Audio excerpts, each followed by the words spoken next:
Hi everyone, আমি Riya. Dubai and beyond চ্যানেলে তোমাদেরকে জানাই ওয়েলকাম। আজকে ব্লগটা কিচেন থেকে স্টার্ট করছি। এখন বাজে দুপুর 11টা। আর আজকে লেট হয়ে গেছে ঘুম থেকে উঠতে, তাই ব্রেকফাস্টটা আগে বানিয়ে নেব। আর আজকে দুবাইয়ের টেম্পারেচার 32 ডিগ্রি। আমাদের বেরোনোর ছিল, বাট আমরা বিকেল বেলা বেরোবো, যাবো বারদুবাইতে, তোমাদেরকেও দেখাবো। তো চলো আগে বানিয়ে নিই ব্রেকফাস্টটা।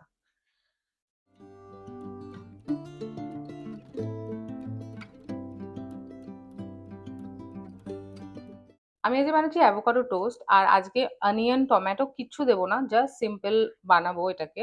কারণ আজকে প্রচুর লেট হয়ে গেছে, ব্রেকফাস্ট মানে 11টা বাজে, এখন আমরা ব্রেকফাস্ট করব। আর তারপর লাঞ্চটাও আমাদের লেট হয়ে যাবে আজকে।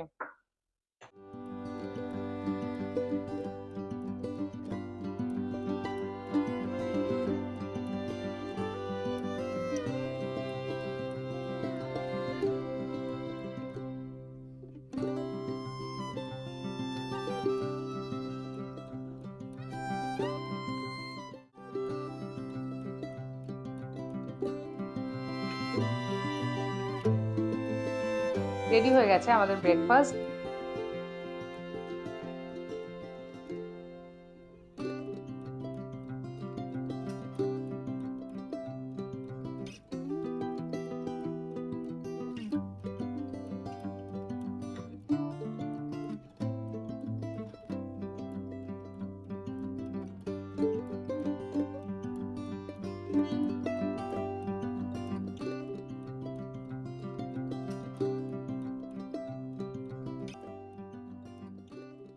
ওই যে রিয়া ওখানে রেডি হচ্ছে।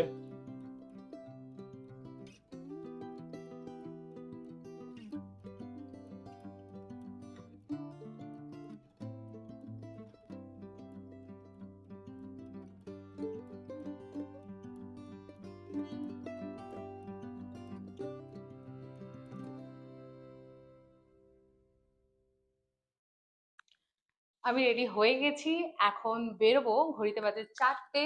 আর যাবো এখন বারদুবাইতে। এখান থেকে ক্যাব বুক করে যাব ডিএমসিসি মেট্রো অবধি। আর ডিএমসিসি থেকে আমরা যাব বুর্জুমান মেট্রো অবধি।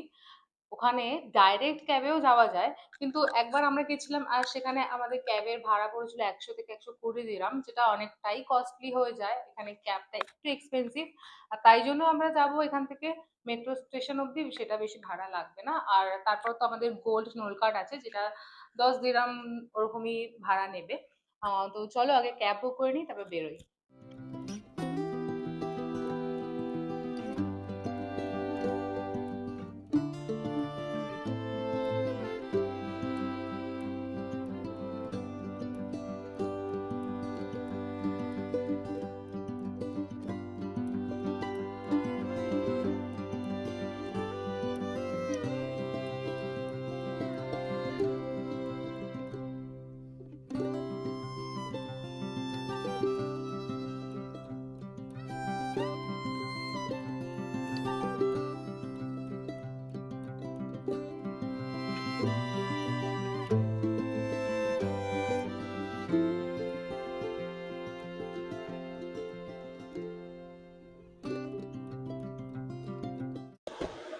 এসে গেছি ডিএমসিসি মেট্রোর সামনে। আর আমি আনফরচুনেটলি নোল কার্ডটা আনতে ভুলে গেছি, তো উপরে গিয়ে আগে আরেকটা কার্ড নিতে হবে। আর আসতে লাগলো 5 থেকে 7 মিনিট, আর ভাড়া পড়লো 21 দিরাম। 21 দিরাম মানে ইন্ডিয়ান কারেন্সিতে প্রায় ওই 500 টাকার মতো। হয়ে গেছে নোল কার্ড নেওয়া, এবার কার্ডটা ট্যাপ করে বেরিয়ে যাব। প্ল্যাটফর্মে যাওয়ার আগে একবার দেখে নিই যে আমাদেরকে কোন প্ল্যাটফর্মে যেতে হবে। এই যে বুর্জুমান মেট্রোর জন্য যেতে হবে প্ল্যাটফর্ম 1-এ। এসে গেছি প্ল্যাটফর্ম 1-এ। আর এখানে 2 মিনিট পর পরই মেট্রো পাওয়া যায়। এসে দাঁড়াতে না দাঁড়াতেই মেট্রো চলে এলো। গোল্ড ক্লাসে টিকিট থাকা সত্ত্বেও আজকে আমরা বসার জায়গা পাইনি। মনে হচ্ছে মেট্রোতে আজকে একটু বেশিই ভিড়। গোল্ড ক্লাসের টিকিট ছাড়া গোল্ড ক্লাসে উঠলেই দিতে হয় 100 দিরাম ফাইন, মানে ইন্ডিয়ান কারেন্সিতে প্রায় 2400 টাকার সমান। এখানে ট্রেনের ভিতর জল পর্যন্ত খাওয়া যায় না। মেট্রোর ভিতর খাবার খেলে বা জল খেলে সাথে সাথে ফাইন হতে পারে। মেট্রোগুলোকে পরিষ্কার পরিচ্ছন্ন রাখার জন্যই এই নিয়মগুলো এখানে করা হয়েছে। বাদিকে দেখা যাচ্ছে মিউজিয়াম অব দি ফিউচার, যেটা অন্য একদিন তোমাদের দেখাতে নিয়ে আসবো। অবশেষে এসে পৌঁছালাম বুরজুমান মেট্রো স্টেশন।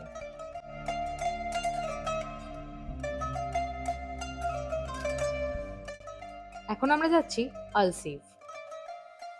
দুবাইয়ের আলসিফ হলো এমন একটা জায়গা যেখানে পুরনো দুবাইয়ের ইতিহাস আর আধুনিকতার মিশ্রণ একসাথে মেলে। এখানে হাঁটতে হাঁটতে মনে হয় যেন সময়টা কয়েক বছর পিছনে চলে গেছে।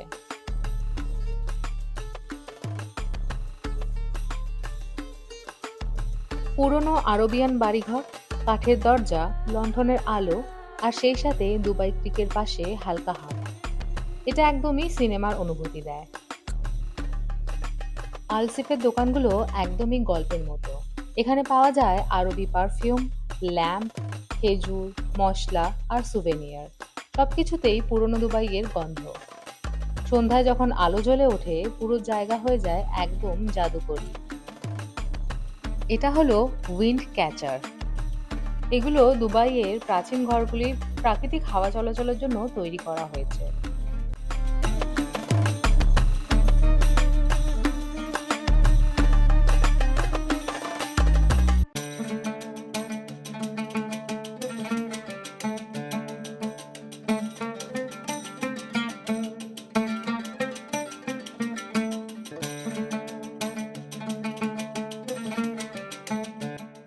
এখন আমরা যাচ্ছি আলসিফের সেই ফেমাস স্টারবাকসে। এখানকার ইন্টেরিয়ারও বেশ cosy. Wooden table, soft lighting আর সাটল ডেকোরেশন সব মিলিয়ে পুরো অ্যাম্বিয়েন্সটাই রিল্যাক্সিং। স্টারবাকস আলসিফ সত্যি ওল্ড দুবাইয়ের ঐতিহ্য আর আধুনিকতার এক সুন্দর মিশ্রণ। কফি, ভিউ আর আরাম সবকিছু একসাথে এখানে পাওয়া যায়। রওনা দিলাম গোল্ড সুকের উদ্দেশ্যে। এখন আমরা যাচ্ছি দুবাই ক্রিকের ঐতিহ্যবাহী আবরাতে। এই ছোট্ট কাঠের নৌকাগুলি প্রাচীন যুগ থেকে যাত্রী বহনের জন্য ব্যবহৃত হয়ে আসছে। এটা আজও দুবাইয়ের সংস্কৃতি ও ঐতিহ্যের গুরুত্বপূর্ণ অংশ। আবরাতে ভ্রমণ করতে সময় লাগে 5 মিনিট আর খরচ মাত্র 2 দিরহাম, মানে ইন্ডিয়ান কারেন্সিতে ওই 50 টাকা সমান।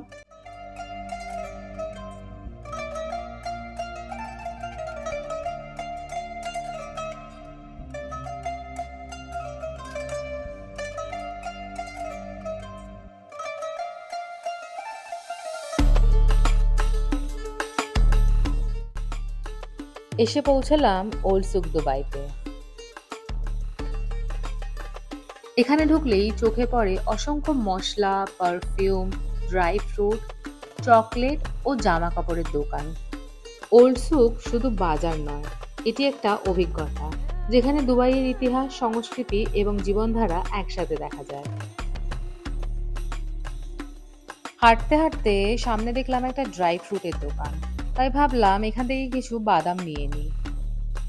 এই দোকানগুলো সুবিধা হচ্ছে এখান থেকে কিছু নেওয়ার আগে টেস্ট করে দেখা যায়, আর সব থেকে মজার ব্যাপার হলো এখানে বার্গেনও করা যায়।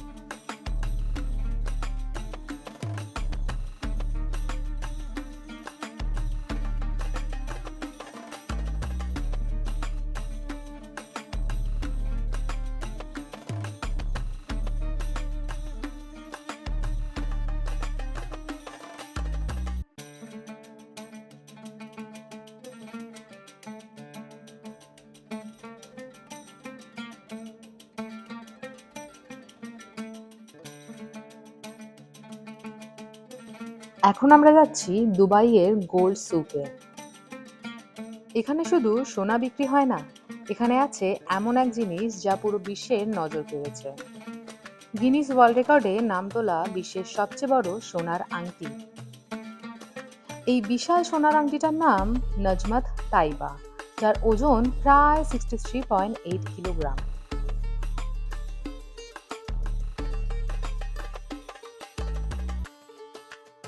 গোল্ড সুক নামটা শুনলেই বোঝা যায় এটা সোনার জগৎ। এখানে ঢুকলেই চোখ ধাঁধিয়ে যায়।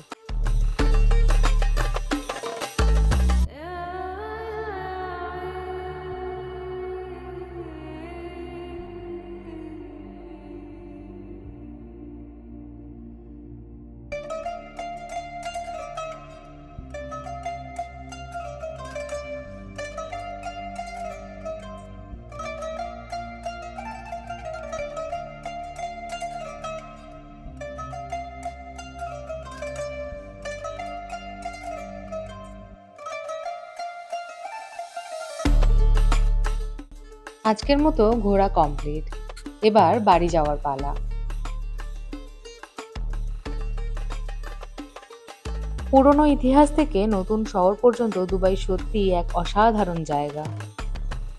তোমরা দুবাই আসলে ওল্ড দুবাইটা কিন্তু মিস করো না।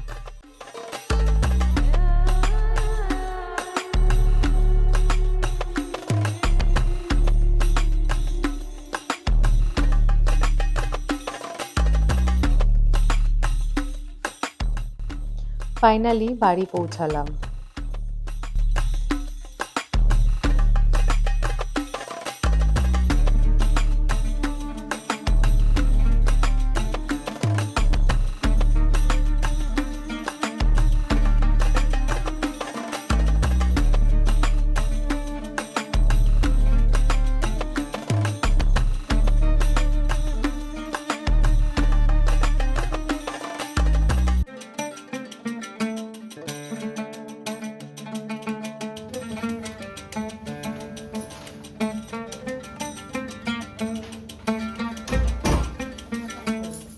এখন বাজে রাত 11টা।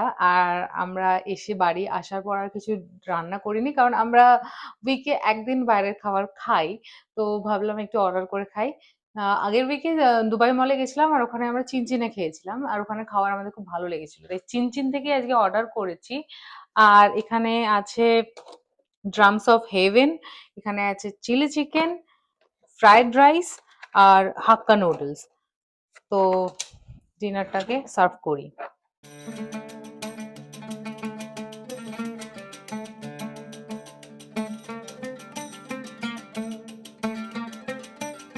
সার্ভ করা হয়ে গেছে, এবার ডিনারটা করে নেব। ভিডিওটা এখানেই এন্ড করছি। আশা করছি আজকের ব্লগটা তোমাদের খুব ভালো লেগেছে। ভালো লাগলে একটা লাইক করে দিও, আর আমার চ্যানেলটাকে সাবস্ক্রাইব করে দিও, আর তোমাদের ফ্রেন্ডসদের সাথেও আর ফ্যামিলি সবার সাথেও শেয়ার করে দিও। আর তোমরা কি রিলেটেড ব্লগ দেখতে চাও সেটাও আমাকে কমেন্ট করে জানিও। তো চলো, টাটা, দেখা হবে পরের একটা ভিডিওতে। ভালো থেকো তোমরা সবাই।